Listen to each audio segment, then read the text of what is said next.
Warrior75 back again with another Playroom Reactions. And Watchmojo has put in another versus in their listing of videos. This one is about the latest consoles we have right now, Xbox One versus PlayStation 4. I never owned an Xbox One before, but I do currently own a PS4 right now. So, looks like Watchmojo's at it again with another versus. This time, it's a battle of the consoles. I hope this isn't going to lead into one of those fanboy type console wars and shit. That's where we'll be fucked up and all. Anyway, this is it. Watchmojo versus Game On. Now that these two behemoths have been on the market for 3 years and we've had time to get comfortable with what they have to offer, it's finally time to decide once and for all which one is king. This is rocket science level stuff. Welcome to Watchmojo.com, and in today's versus, we're pitting the two leaders in the console market, PS4 and Xbox One, against each other to decide which console is the superior piece of machinery. So all you've got to do is walk in, get the diamond, and walk out of there. In order to make our decision, we're pitting the consoles against each other in 5 rounds, each with a distinct topic. The console with the most points at the end wins. Let's get it on. Round 1, Specs. Round 1, Specs. The heart of that system is raw power. Now, because Xbox Project Scorpio hasn't been revealed yet to match up with PS4 Pro, for the sake of a fair comparison, we've decided to focus on the two original models. Let's start with PS4. Sony equipped its console with an AMD 8-core CPU, which clocks at 1.6 GHz. It also boasts the 1.84 teraflop GPU, which is based on AMD Radeon technology. The GPU has 18 compute units with an 800 MHz clock speed. You confused yet? This fast healing stuff is going to come in real handy. What we're trying to say is these specs make the PS4 look pretty darn good. Graphics are clean and crisp, and some games are able to run at a sweet 1080p. In short, it's a pretty powerful console. I'm here to shatter your illusions. That's not to say that Microsoft didn't come to the table prepared. Their Xbox One has a near identical CPU, except that it runs at 1.75 GHz rather than Sony's 1.6. However, this makes a negligible difference to the game's performance.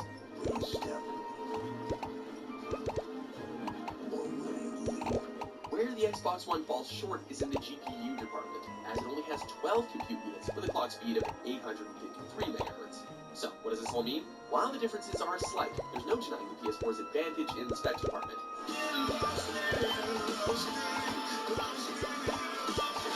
On paper, Sony's GPU is 50% more powerful than Microsoft's, giving it an advantage in graphics power, rendering, and appearance. Games on the PS4 look better, if only slightly, virtually every time. Winner, PS4.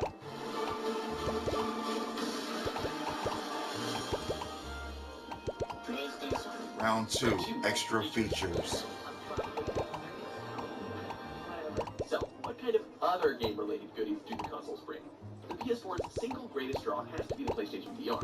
Released in October 2016, the PSVR is arguably the most affordable virtual reality experience you can have at the moment due to its fun games and relatively low cost. I wish I had PlayStation VR. Rather than needing a high-end PC that you can afford, PSVR hooks up directly into your PS4 and gives you a great VR experience, complete with some fun games like Rigs and Until Dawn Rush of Blood. I want to try out Until Dawn Rush of Blood, of course. Equipped with 2 large gaming-related draws that the PS4 doesn't have: Kinect and PC crossplay. Well, let's just say PC crossplay, because honestly, does anyone even care about the Kinect anymore? Even Microsoft seems to have abandoned that shit. However, the Xbox Play Anywhere program is a huge draw, allowing crossplay between Windows 10 and Xbox Live. Gamers who purchase a game either through the Windows Store or Xbox Store will see it appear on both their consoles and their PCs, complete with full synchronization. What do you think? Like the stairs. Nice, good cover. You can even play competitively with friends who aren't on the same device. Even PC players can finally game with console players. Some games already released with that tech include Forza Horizon 3 and Gears of War 4. Nice. As cool as Play Anywhere is, you still have to give this round to the PSVR. Virtual reality offers a far more immersive and unique way to play. That's not even a fair fight. Winner, PS4. I really want to try out virtual reality on PlayStation. Round 3, backwards compatibility. I have a feeling this one goes to the Xbox One. PS Now is arguably the dumbest thing in video game history, except for maybe ET for Atari.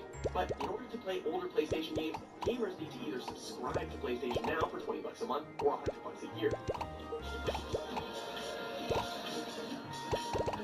First off, $20 for 1 month just for PS3 games? Come on, you gotta be kidding. Also, if you don't have a solid internet connection, you're SOL, as the games stream off the Sony servers rather than download into your hard drive, so your mileage may vary. You're not doing what you want to do on screen. You're not doing what you're doing with your controller on screen, and it leads to messing up when you're aiming at people. It's just not cool. There are also some PS2 games you can purchase off the PS Store, but the selection as of the time of writing is kind of limited. There are also new PS1 games available, despite previous Sony consoles having that option.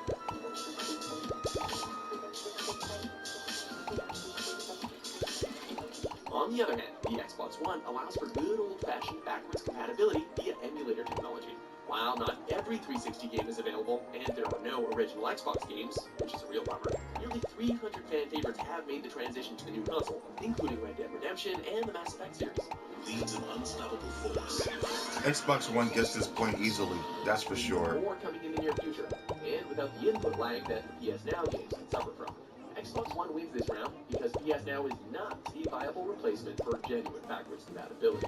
Winner, Xbox One. Activating the nuke! I'm sorry, Ash. I had to make a choice. Round 4, controllers.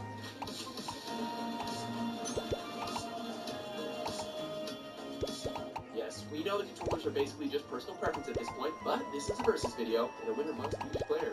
You can't expect me to have this place up and running if you won't supply me with what I need. PS4's DualShock 4 is a fine controller indeed. It comes with a headphone jack, which allows gamers to plug headphones or earbuds directly into the controller, rather than messing around with wires or Bluetooth. It also comes equipped with some unique tools which help with interaction, including the speaker and touchpad. The controller speaker pops up in the odd game to act as a phone or a similar device. Weapon power up.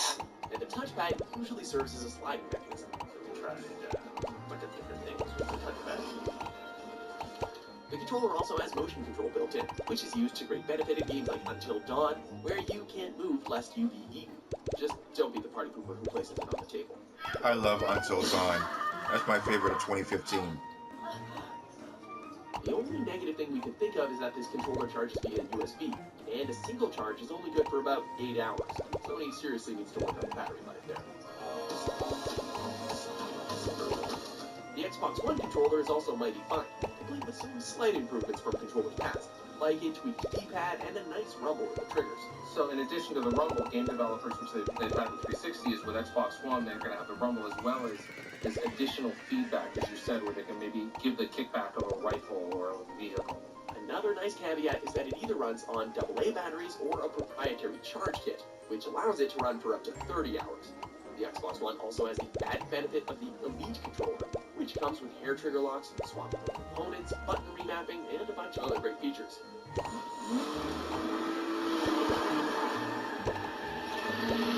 While your average casual player may not care too much about it, the Elite controller is a great addition to any serious gamer's collection. Sorry, DualShock, your battery life sucks, and we simply can't pass up the beauty that is the Elite. Winner, Xbox One. It all comes down to the final round, exclusive games. Ah, yes, the games. You know, the actual reason why we buy these machines in the first place. Even if you're an Xbox fanboy, there's no denying that the beasts are the PS4 exclusives. They have a pretty awesome library of games, like Uncharted 4, Bloodborne, Ratchet & Clank, and The Last Guardian. What the PS4 may lack in backwards compatibility, it makes up for in remasters, as the console is also exclusively home to amazing-looking remasters of already great-looking games, like the Uncharted trilogy, The Last of Us, and God of War 3. That is actually before my time. That is not to say that the Xbox One doesn't have its fair share of exciting titles. Console exclusives include Gears of War, which is a great return to form for the series, the Forza series of games, which are arguably the leaders in the racing genre, Sunset Overdrive, and Halo 5 Guardians, another entry in Microsoft's biggest franchise. It also has one of the coolest compilation packs ever with Rare Replay, 30 amazing amazing titles all for a discount price. And honestly, this puts most other game compilation packs to shame.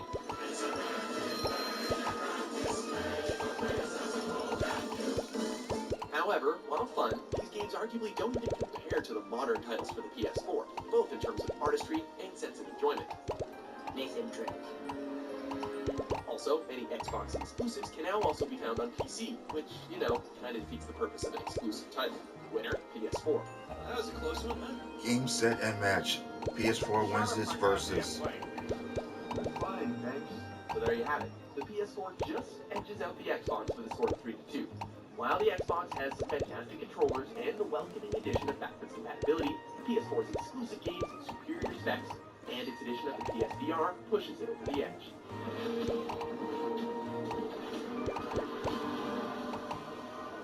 So, do you agree with our outcome? Which console was your favorite? Be sure to debate with civility in the comments and subscribe to Watchmojo.com. And that's another Watchmojo video in the books. I still want PSVR, but I know that shit costs hundreds of bucks. But furthermore, I already have the Move controllers and the camera, so at least $400, I believe. $300 or $400 is what the headset alone costs. I don't know. I might go look over at Google. Anyway, this is SmallRadio75. That was Watchmojo's Versus, and I'll catch you on the flop side.